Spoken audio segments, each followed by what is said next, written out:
हाँ जी, नमस्कार आप सभी को। कैसे हैं आप सभी? उम्मीद है आप सभी कुशल मंगल होंगे। स्वागत है आपका अपने इस YouTube चैनल एड्यूरोही नॉलेज वाइब पर। जैसे कि आपको पता है, हम आपके लिए डेली करंट अफेयर्स क्विज लाया करते हैं। उसी श्रृंखला के अंतर्गत आपका स्वागत रहेगा। सुबह टाइम हमने क्या रखा है? सुबह 6:15 बजे का टाइम रखा है। डेली आपकी ये क्लास चलती है। सभी प्रतियोगी परीक्षाओं के लिए यह क्लास उपयोगी रहेगी। तो बिना देरी किए हुए शुरुआत करते हैं। पहला क्वेश्चन आपकी स्क्रीन पर दिखाई दे रहा है, बताने का प्रयास करेंगे। हाल ही में NAKSHA पहल कहां से शुरू की गई है? Recently Naksha initiative has been launched from where? आपके सामने यहां पर चार ऑप्शन दिए गए हैं। 10 सेकंड का समय है आपके पास। 10 सेकंड में बता देंगे कहां से लॉन्च किया गया है इसे। जल्दी जल्दी से बता दीजिएगा। अगर आपने सोच लिया है, अगर आपने टिक कर दिया है मध्य प्रदेश, तो फिर आपने अच्छा जवाब दिया है। मध्य प्रदेश से इसे लॉन्च किया गया है। मध्य प्रदेश के कौन से जिले से? तो आप कह देंगे वहां पर एक जिला है जिसे हम रायसेन के नाम से जानते हैं। रायसेन जिले से शुरुआत की गई है इस नक्शा पहल की। किसने की है? तो आपने नाम सुना होगा शिवराज सिंह चौहान का। शिवराज सिंह चौहान ये कौन है? तो ये हमारे केंद्रीय कैबिनेट मंत्री हैं। पहले ये इसी मध्य प्रदेश के मुख्यमंत्री हुआ करते थे। वर्तमान में ये क्या भूमिका निभा रहे हैं? तो आप कह देंगे केंद्रीय कृषि एवं किसान कल्याण मंत्रालय। केंद्रीय कृषि एवं किसान कल्याण मंत्रालय इनको सौंपा गया है। यहां पर मैं लिख दे रहा हूं कल्याण मंत्रालय। इसके अलावा और ये कौन सा मंत्रालय संभाले हुए हैं? तो मैं इस साइड में बना देता हूं इसका ऐसे। तो इसके अलावा ग्रामीण विकास मंत्रालय भी इन्हीं को मिला हुआ है। ग्रामीण विकास मंत्री के नाते ये काम कर रहे हैं। ठीक है जी। तो आप कह देंगे जी हाँ बिल्कुल, इन्हीं के द्वारा क्या किया गया है, इस पहल को शुरू किया गया। इनके साथ में और कौन थे? तो आप लिख देंगे इनके साथी जो इस पहल में शामिल हुए थे उनका नाम क्या है? वो है मोहन यादव। मोहन यादव कौन है? तो सभी जानते होंगे, ये तो मध्य प्रदेश के सीएम हैं। तो आप कह देंगे कि मध्य प्रदेश के सीएम और केंद्रीय कैबिनेट मंत्री शिवराज सिंह चौहान के द्वारा इस पहल को लॉन्च किया गया। ठीक है, ड्रोन को उड़ाकर इसे शुरू किया गया। यहां पर जैसे हम बात कर लेते हैं थोड़ी सी और डिटेल में इसके बारे में, कौन से विभाग के अंतर्गत ये आएगा? तो एक विभाग का नाम आता है केंद्रीय भूमि संसाधन विभाग, डिपार्टमेंट ऑफ लैंड रिसोर्सेज। इस विभाग ने digital India land records modernisation programme के तहत ये स्कीम लॉन्च की है, ये प्रोग्राम लॉन्च किया है। हालांकि उन्होंने तो क्या किया, शुभारंभ किया है, लेकिन ये किसके अंतर्गत आएगा? तो आप कह देंगे केंद्रीय भूमि संसाधन विभाग के अंतर्गत आएगा। ठीक है जी। तो नाम से ही पता चल रहा है नक्शा, नक्शे से क्या होता है यानी मैप। तो थोड़ा सा मैंने विस्तार से आपको समझाने का प्रयास किया है। परियोजना का इस उद्देश्य क्या रहेगा? ये जो नक्शा परियोजना है इसका उद्देश्य क्या है? जो शहरी भूमि है उसके रिकॉर्ड्स को बरकरार रखना, रिकॉर्ड्स रखना। ठीक है, ये इसका उद्देश्य है। और डिजिटलाइजेशन की हम बात करते हैं तो इसकी एक महत्वपूर्ण पहल आपको ये देखने को मिलेगी, क्योंकि सब कुछ डिजिटलाइजेशन हो जाएगा।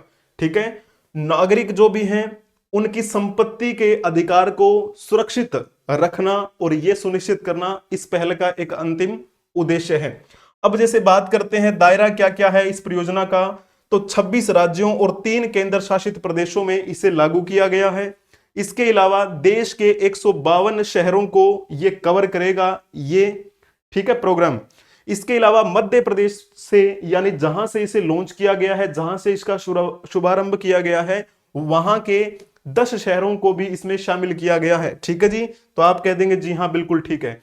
कुछ विशेषताएं बता देता हूं मैं आपको। शहरी योजना और विकास में सहायता प्रदान करेगा ये, क्योंकि आपको पता है इसने पहले ही मेंशन कर दिया था। मेंशन क्या कर दिया है? शहरी भूमि रिकॉर्ड्स, यानी जो शहरों में भूमि है, लैंड है, उसका रिकॉर्ड रखने का ये काम करेंगे। और इससे क्या होगा? शहरी योजना बनाने में हमें आसानी होगी और उस शहर के विकास में भी हमें सहूलियत मिलेगी।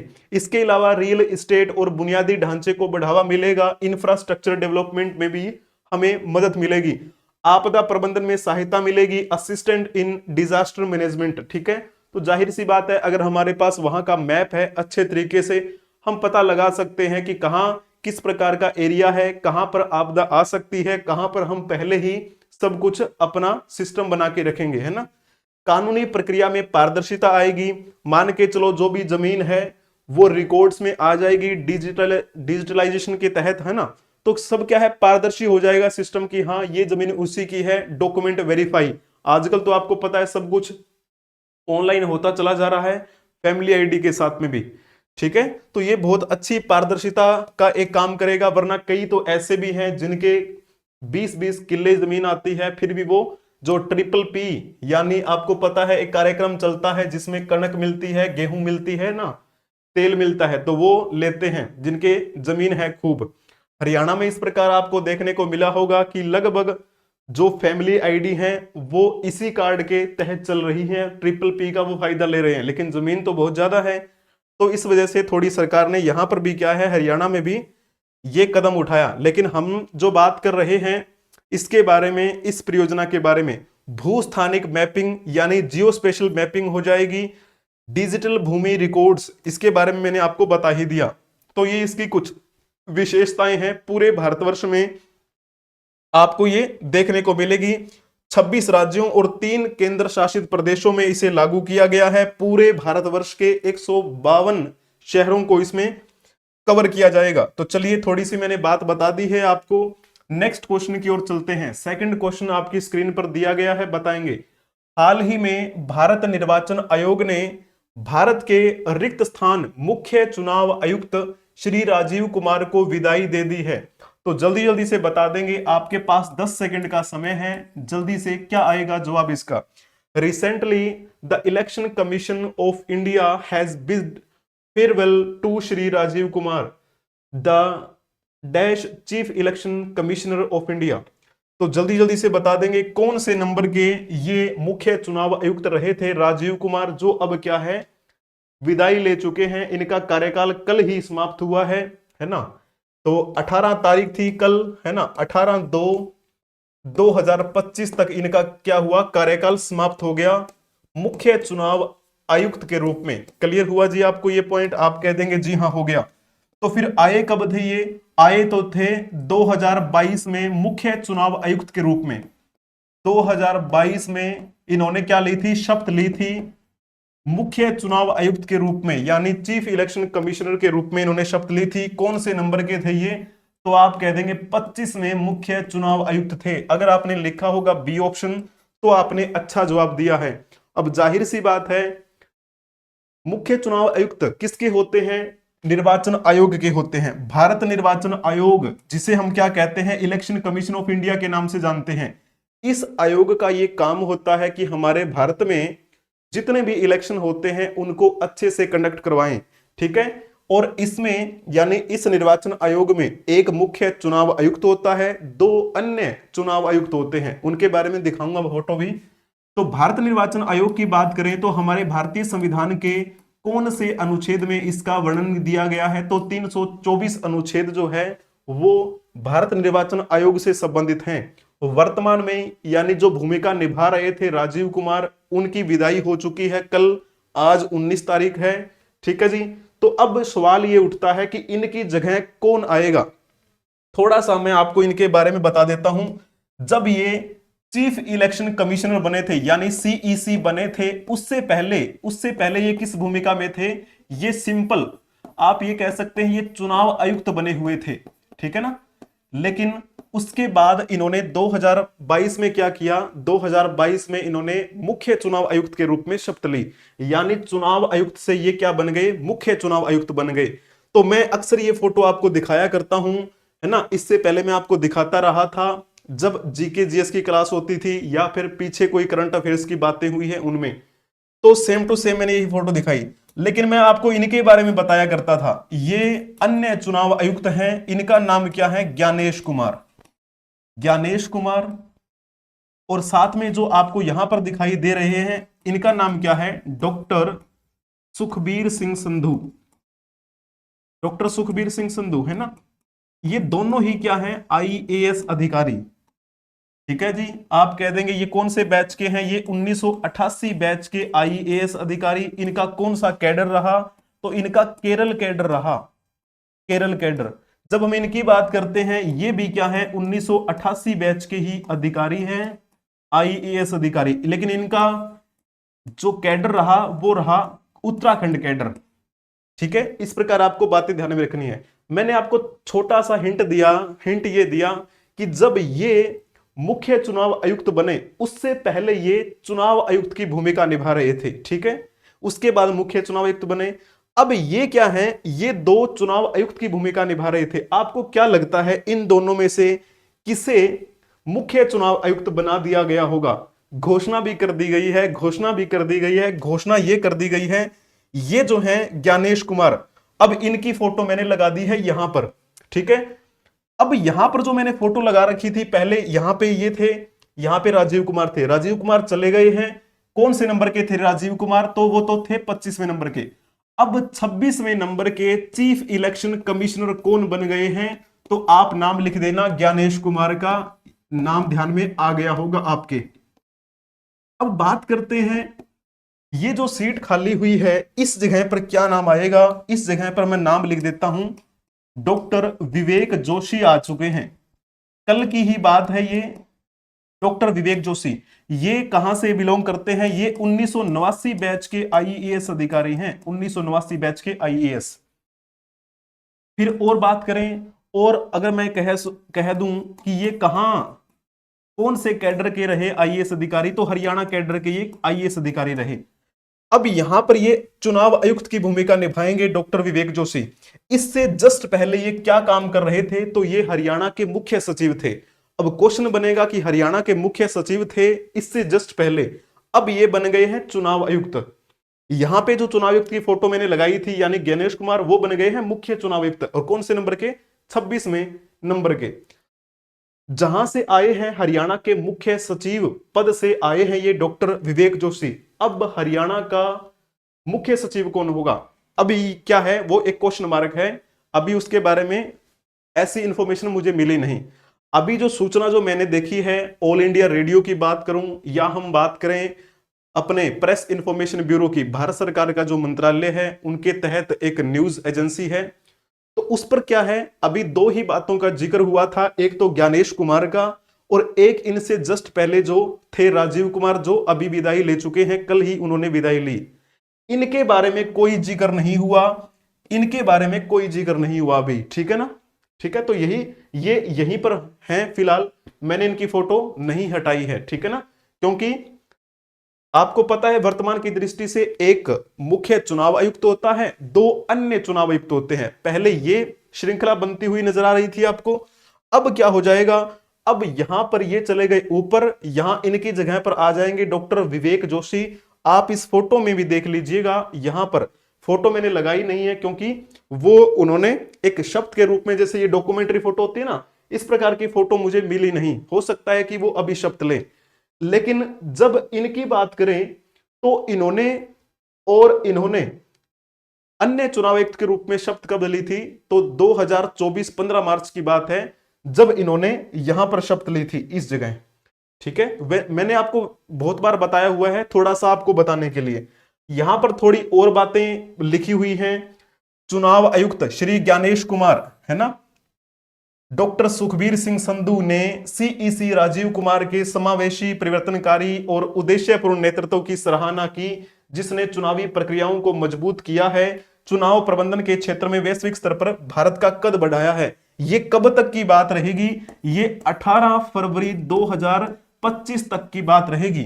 क्योंकि अब क्या है, इसके जस्ट बाद ये तो राजीव कुमार चले गए हैं, लेकिन अब क्या है, ये बन गए हैं सीईसी। यहां पर थोड़ी और बातें पढ़ सकते हैं आप राजीव कुमार के बारे में। उन्होंने जब निर्वाचन आयोग में एंट्री की थी तो वो चुनाव आयुक्त के रूप में आए थे, और वो दिन था 1 सितंबर 2020 का, जब चुनाव आयुक्त बने। उसके बाद में उनकी प्रमोशन हुई। प्रमोशन के बाद 15 मई 2022 को वो 25वें मुख्य चुनाव आयुक्त के रूप में आए। ठीक है ना? तो इस प्रकार आपको 15 मई 2022 मुख्य चुनाव आयुक्त के रूप में आए। क्लियर हुआ? अब क्या है, अब यहां पर जो थे वो ये बन गए हैं। तो क्लियर हो गया होगा, मोटी मोटी बातें क्लियर हो गई होंगी। थोड़ी थोड़ी बातें कुछ बच जाती हैं तो वीकली करंट अफेयर्स की आपकी कक्षा होती है, उसमें भी हम कवर करवा देते हैं। ठीक है जी, चलो जी, बहुत ही बढ़िया। ये थोड़ी सी क्या है, ये आप कह सकते हैं शुरुआत, सारांश है किस बात का। जब राजीव कुमार विदाई ले रहे थे तो अंतिम समय जब उन्होंने एक भाषण दिया था, तो अपने कार्यकाल के दौरान शुरू की छोटी छोटी बातें जो मैंने है एक स्क्रीनशॉट के रूप में लगाई है, मैं साइड हो जाता हूं, आप इसे पढ़ भी सकते हैं क्या बोला उन्होंने। जाहिर सी बात है, काफी 4.5 साल के आसपास वो इस निर्वाचन आयोग में रहे। ठीक है जी, निर्वाचन आयोग के बारे में आपको मैंने बता दिया। हाल ही में स्वामी रामकृष्ण परमहंस की रिक्त स्थानवीं जयंती 18 फरवरी 2025 को मनाई गई। आपको पता है रामकृष्ण परमहंस जो थे उनका जन्म कब हुआ था? आप कह देंगे 18 फरवरी को उनका जन्म हुआ था। और बात कब की है? ये 1836 के आसपास की जब इनका जन्म हुआ था। तो जाहिर सी बात है 1836 में इनका जन्म हुआ और वर्तमान में 2025 चल रहा है, तो आप मोटा मोटा मान के चलिए कि 189वीं जयंती उनकी हाल ही में मनाई गई है। रामकृष्ण परमहंस के बारे में आप जरूरी जानते ही होंगे, ये कौन थे? स्वामी विवेकानंद के गुरु थे ये, स्वामी विवेकानंद के गुरु। ठीक है ना? चलिए जी, अब थोड़ी सी बात बताता हूं, इनकी मृत्यु कब हुई थी। इनकी मृत्यु जो थी वो 16 अगस्त 1886 को हुई थी। ठीक है, ये पॉइंट आपको ध्यान में रखना है। अब जैसे हम बात करते हैं, रामकृष्ण परमहंस कहा जाता है कि एक काली माता जो है उनके बड़े प्रसिद्ध भक्त रहे हैं। ठीक है, ऐसा मैंने सुना है। प्रधानमंत्री नरेंद्र मोदी जो थे उन्होंने ट्वीट किया था इनके बारे में। ये कल की बात है, 18 फरवरी सुबह को। तो इस वीडियो को जो मैंने ओपन करके देखा तो इसमें ये बोला हुआ था, तो मैंने वैसे बताया आपको। ठीक है ना? तो जैसे हम बात करते हैं इनके बारे में, इनके जो शिष्य हुए थे स्वामी विवेकानंद, ये कौन कौन सी बातें मैं आपको बताऊं। 1886 में जैसे इनके गुरुजी की मृत्यु हो गई, स्वामी विवेकानंद के गुरु की, तो थोड़ा सा पहले चलो मैं स्वामी विवेकानंद के बारे में बता देता हूं। इनका जन्म कब हुआ था? इनका जन्म 12 जनवरी 1863 को हुआ था। कहां पे? पश्चिम बंगाल से बिलोंग करते थे, ये भी पश्चिम बंगाल से बिलोंग करते थे वो भी। अब जैसे बात की जाए, ये जो 12 जनवरी है, इस दिन को हम कौन सा दिवस मनाते हैं? राष्ट्रीय युवा दिवस मनाते हैं हम, राष्ट्रीय युवा दिवस। क्लियर हुआ आपको ये पॉइंट? इनकी मृत्यु जो थी 1902 में हुई थी, जुलाई के आसपास में। अब यहां पर थोड़ा सा आपको पॉइंट ध्यान में रखना है, इनका मूल नाम क्या था? इनका नाम था नरेंद्र नाथ दत्त, सन ऑफ श्री विश्वनाथ दत्त, उनके बेटे थे ये। ठीक है ना? अब यहां पर जैसे हम बात करें, 1886 में मैंने कहा कि इनके गुरुजी की मृत्यु हो गई, स्वामी विवेकानंद के गुरु की। अपने गुरुजी की मृत्यु के बाद इन्होंने सोचा कि चलो हिमालय की वादियों में जाएं और वहां पर तपस्या करें, लेकिन ऐसा संभव हो नहीं पाया, उनसे वो हो नहीं पाया। फिर धीरे धीरे उन्होंने सोचा कि भारत का भ्रमण करना चाहिए। अब जब भारत का भ्रमण किया तो उन्होंने काफी समय उनको लगा, लगभग मान के चलो 6 साल तक उन्होंने भ्रमण किया। तो वो 1893 जो समय आता है आपको पता ही है, भारत भ्रमण किया। उनकी यात्रा जो थी वो कन्याकुमारी में खत्म हुई। उसके बाद में उन्होंने सोचा कि भारत का जो एक तत्व है इसे फैलाया जाना चाहिए बाहरी जगह पर। 1893 तपस्या की, उन्होंने तपस्या भी की और भ्रमण भी किया भारत का। उसके बाद में वो गए कहां पर? शिकागो सम्मेलन में हिस्सा लेने के लिए गए। शिकागो कहां पर है? यूएसए में है। तो वहां पर इन्होंने अपने भाषण की शुरुआत कैसे की थी? माई अमेरिकी ब्रदर्स एंड सिस्टर। तो बड़ा प्रभाव पड़ा अपनी भारतीय शैली का। बहुत से अंग्रेज इनके बारे में बातें करते हैं, इनके बारे में कोट्स लिखते भी हैं, आपने देखा भी होगा। तो कहा जाता है कि ये वहां पर कुछ टाइम रहे, 1396 तक रहे, लगभग 3 साल के आसपास वहां पर रहे। 1897 में जब आए, इन्होंने फिर क्या किया था? इन्होंने रामकृष्ण परमहंस जो इनके गुरु थे उन्हीं के नाम पर क्या किया? एक मिशन की शुरुआत की, जिसे हम कह देते हैं रामकृष्ण मिशन की शुरुआत की। ठीक है जी, इस प्रकार से आपको पॉइंट ये जो है वो ध्यान में रखना है। रामकृष्ण मिशन की शुरुआत की। उससे कुछ टाइम पहले इन्होंने अपने ही, आप कह सकते हैं, पश्चिम बंगाल में क्या किया था? वेलूर मठ की स्थापना की थी। ठीक है ना? तो इस प्रकार आपको जो ये पॉइंट है वो ध्यान में रखना है, अपने दोस्तों को शेयर भी करते चले जाना है। हो गया क्लियर? चलिए जी, बहुत बढ़िया। अब ये मोटी मोटी मैंने बातें बता दी हैं, जीके का भी थोड़ा सा पॉइंट कवर कर लिया है हमने। हाँ, चलिए जी, नेक्स्ट क्वेश्चन आपकी स्क्रीन पर दिया गया है, बताएंगे हाल ही में भारत के प्रसिद्ध तमिल कवि और दार्शनिक थिरुवल्लुवर की प्रतिमा का अनावरण किया गया है, कौन से देश में किया गया है? थिरुवल्लुवर, इनको कई बार आपने पढ़ा होगा, तिरुवल्लुवर, तिरुवल्लुवर, है ना? तो आपको इसमें घबराना नहीं है, जल्दी जल्दी से बता देना है आपको। कितनी समय दिया जाता है? 10 सेकंड का आपको समय दिया जाता है, जल्दी जल्दी से बता देंगे क्या आना है इसका जवाब और कहां पर ये किया गया है, जल्दी जल्दी से बता दीजिए। अगर लिखा होगा आपने फिलीपींस तो फिर आपने अच्छा जवाब दिया है, बहुत ही बढ़िया, इसमें कोई दिक्कत नहीं है। इनकी एक रचना आती है, रचना बड़ी प्रसिद्ध रही तमिल भाषा में, और ये किस समय की बात है? संगम काल के बारे में आपने जरूर सुना होगा। संगम काल, संगम युग की बात करते हैं। संगम का मतलब यहां पर हम किस पॉइंट से लेते हैं? संगम यानी संगीतियां हुआ करती थी, बैठक हुआ करती थी, सम्मेलन कह सकते हैं, कॉन्फ्रेंस कह सकते हैं। जब हम बीसी से एडी में आते हैं, यानी कि ईसा पूर्व से ईसवी की यात्रा करते हुए पहुंचते हैं हम, उस समय हम भारत के दक्षिण क्षेत्र में संगम युग की कल्पना देखते हैं, संगम युग के बारे में बातें करते हैं। वहां पर आपको चेर, चोल, पांड्य राजाओं का वर्णन मिलता है। उसी समय के आसपास में वहां पर आपको इलांगो अदिगल की बात सुनने को मिलती है, और वो व्याकरण के एक ज्ञाता हुआ करते थे, उनका भी जिक्र आपको सुनने को मिलता है। ये थिरुवल्लुवर जो है, उनका भी जिक्र आपको सुनने को मिलता है ना? तो जैसे ये बड़े प्रसिद्ध किस प्रकार से हुए, थोड़ा सा यहां पर फोटो देख लीजिए। फिलीपींस, एक वहां पर शहर का नाम है, शायद सेबू शहर है, वहां पर इनका अनावरण किया गया है। इनको क्या कहा जाता है? इनको दक्षिण भारत का कबीर कहा जाता है, दक्षिण भारत का कबीर। और इनको क्या कहा जाता है? इनको, इनके अन्य नाम क्या क्या माने जाते हैं? तो एक मैंने इनका नाम क्या बताया है, थिरुवल्लुवर। तिरुवल्लुवर भी आपको पढ़ने को मिल सकता है, लेकिन इनको क्या है, सिंपल वल्लुवर के नाम से भी जाना जाता है। शायद आपने ये नाम जरूर सुना होगा, वल्लुवर नाम से। इसके अलावा जैसे और हम कुछ पॉइंट देखें इनके बारे में, तो क्या लिख सकते हैं? तो तमिल साहित्य जो था, उसमें इनका अहम योगदान माना जाता है। तमिल साहित्य,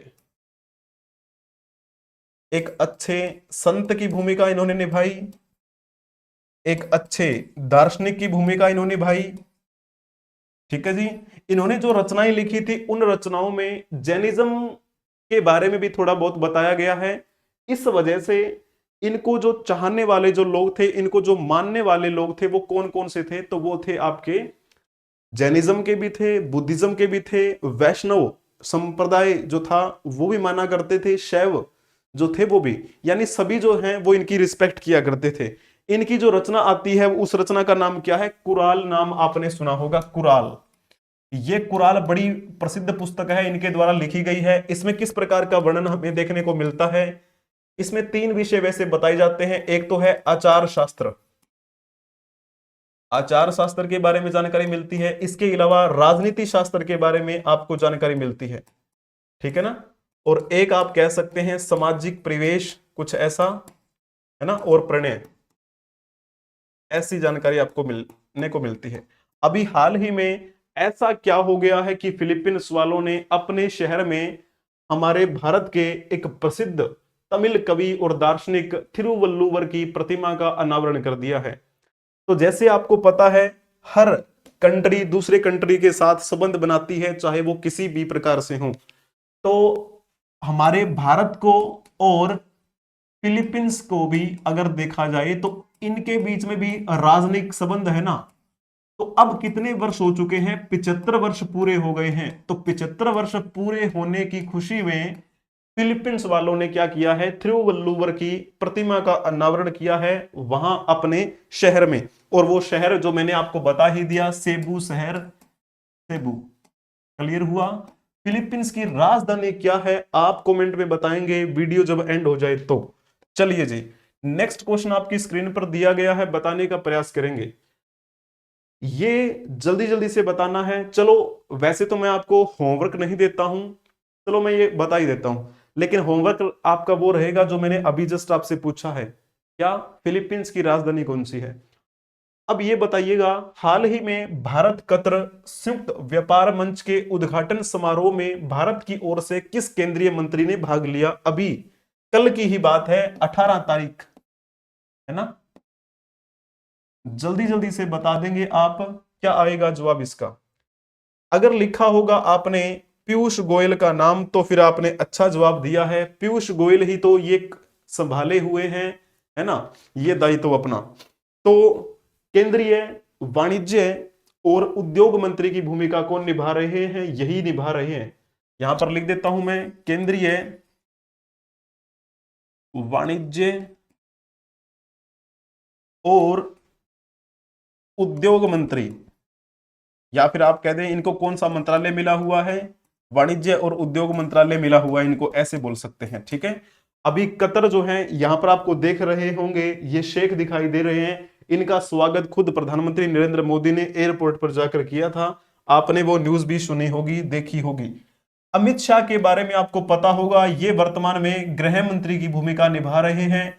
कौन सी बार ये गृह मंत्री बने हैं, तो दूसरी बार लगातार गृह मंत्री बने हैं, ये आपको पता है। धर्मेंद्र प्रधान की बात की जाए तो वर्तमान में शिक्षा मंत्री बने हुए हैं। ये शिक्षा मंत्रालय में कितने विभाग होते हैं, 2 होते हैं। पहला विभाग उच्च शिक्षा विभाग जिसे कहा जाता है, उस उच्च शिक्षा विभाग के अभी हाल ही में नए सचिव बनाए गए थे डॉक्टर विनीत जोशी। डॉक्टर विनीत जोशी। विवेक जोशी कौन है, अभी हाल ही में जिनको चुनाव आयुक्त बनाया गया है, तो 2 नाम अलग अलग हैं, थोड़ा ध्यान में रखिए। और दूसरा विभाग कौन सा है शिक्षा विभाग में, उच्च शिक्षा विभाग तो मैंने बता दिया। एक है आपका कौन सा, जिसे हम साक्षरता विभाग कह देते हैं, जैसे स्कूली शिक्षा और साक्षरता विभाग जिसे कहते हैं, उसमें कौन है, संजीव कुमार उसके मुख्य सचिव हैं। क्लियर हुआ। एस जयशंकर के बारे में तो आपको पता ही होगा, विदेश मंत्री की भूमिका निभा रहे हैं। इनके थोड़ा सा अभी हाल ही में क्या है, विदेश मंत्री जो हैं अलग अलग नेताओं से मिले थे। कहां पर, एक कार्यक्रम हुआ अभी विदेश में, वो मैंने अभी हाल ही में वीकली करंट अफेयर्स की कक्षा में डाला है विद फोटोज। बहुत आनंद आएगा आपको, वीकली करंट अफेयर्स की कक्षा में जुड़ना।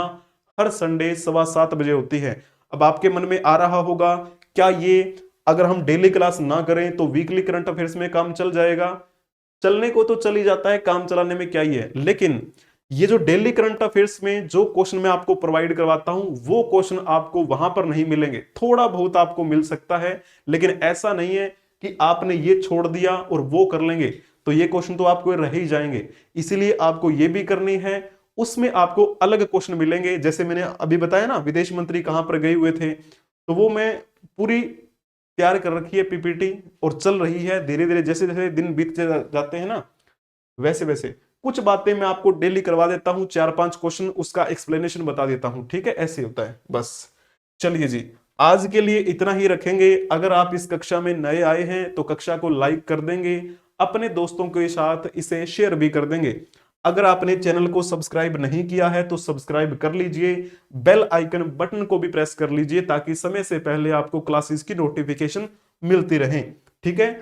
आप हमें किसी भी सोशल मीडिया प्लेटफॉर्म पर फॉलो कर सकते हैं, चाहे फेसबुक की बात करें, ट्विटर एक्स की बात करें, Instagram, WhatsApp channel, Telegram channel, मौज, हिप्पी, जोश, शेयर चैट, किसी भी सोशल मीडिया प्लेटफॉर्म पर आप हमें फॉलो कर सकते हैं, ठीक है। मैं उम्मीद करता हूं आपको ये कक्षा समझ में आई होगी, आपको आनंद भी आया होगा। जो भी मैंने बातें बताई हैं वो आपको जाननी अवश्य थी और जाननी ही पड़ेगी, क्योंकि चाहे आप कहीं से भी कर लीजिए, ये बातें तो आपको जाननी है। तो मैंने इस तरीके से ही आपको बताया है, आपको ये पढ़ने को मिलेगा। जीके जीएस का कंसेप्ट भी थोड़ा थोड़ा हम लेकर चले हैं, इतिहास के बारे में मैंने बातें बताई हैं।